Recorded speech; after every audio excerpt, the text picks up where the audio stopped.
Yet again, the early season Seattle Mariners are searching for answers on offense. But if we were following this team during the offseason, this is what we expected. Welcome to the Dom Skiing Channel, your number one stop for the Mariners storylines on Seattle's minds.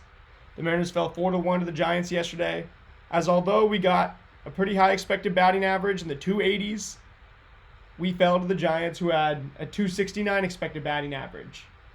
We hit the ball hard at 30.8% rate, while the Giants hit it at 26.9% rate. These sunny games in San Francisco have brought much better offensive analytics than we saw in the cold first homestand at Safeco Field.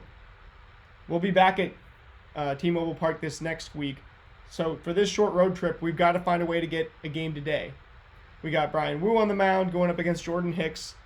Bryan Woo, a guy who has been picked in fantasy baseball circles, as well as other media from 710 ESPN, all types of media, YouTube. You'll see a lot of guys picking Bryan Woo around the MLB as a breakout starting pitcher. Each of the past 2 to 3 seasons, actually. His fastball has a great shape. He gets great movement and has some secondaries that really keep hitters off balance. As Bob Stelton says, his stuff comes off easy off the hand. He's got some really interesting stuff that was why Trent Blank had mentioned he would have taken him number 1 overall in the draft that year. And the Mariners found him as a sleeper in the later rounds. But yesterday, you see with Bryce Miller, a guy who really seemed to have fixed a lot of his big problems last year, especially early on in the season when he had a really high rank in all the pitching stats. He's now up to a 5.73 ERA through 2 starts. Got hit hard a few times in this start, not too many, but it just seems like he likes to tinker too much, getting up to 93 pitches with just 5.1 innings pitched. He only got 4 strikeouts, walked 3 guys, and I still harken back to his major league debut against Mason Miller against the Athletics, where he goes 6 no-hit innings, but he has a few walks in there that come into play later. That fastball shape will keep guys off balance one time through the lineup for sure. The secondaries are inconsistent, but when he has them, he can lean on those and have more versatility, get further through the ball game. But once he starts walking guys, he starts to tinker. He can overthink at bats a little.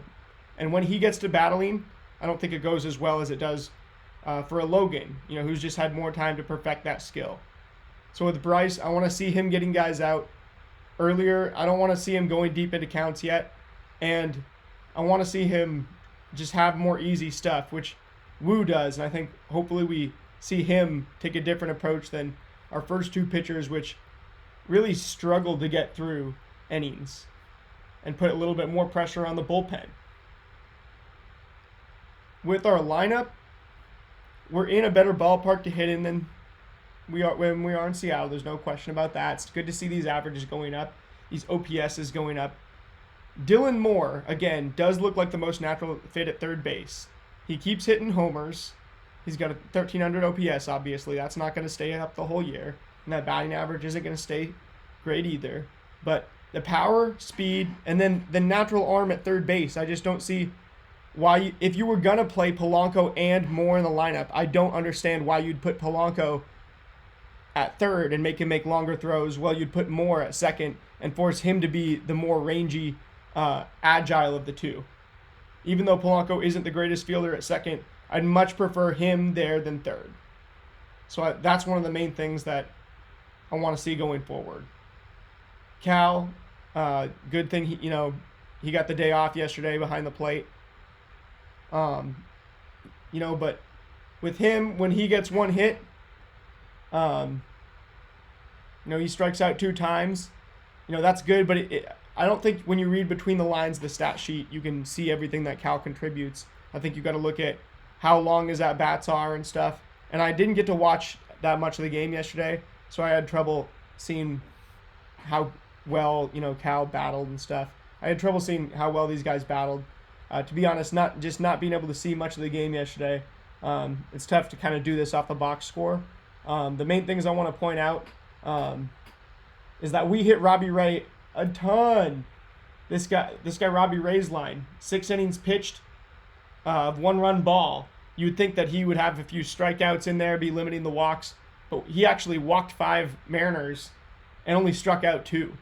So gave up a homer, which ended up being the solo shot to Dylan Moore, our lone run of the ball game.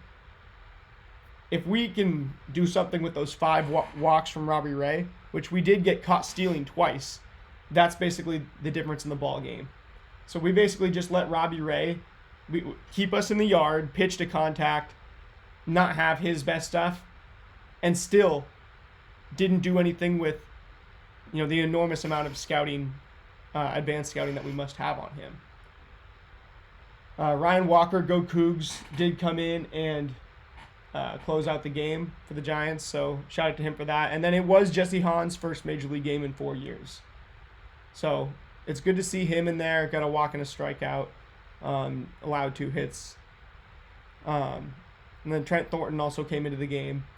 Reading through the box scores, though, this is a pretty even game, 269 versus 281 unexpected batting averages. The hits, not too far off either, 7 to 10. It's just that the Giants had those, 2 doubles out of those 2 players, and 1 big inning, really 2 innings, 2 big innings where we had just a solo shot and didn't produce anything off of the base paths. So today we got to produce off the base paths. We got to have Woo go out there and let his easy stuff slide. Go get some strikeouts. I know he's in front of his home crowd, so his big family should be there to watch him and stuff. That's always entertaining to see on the broadcast.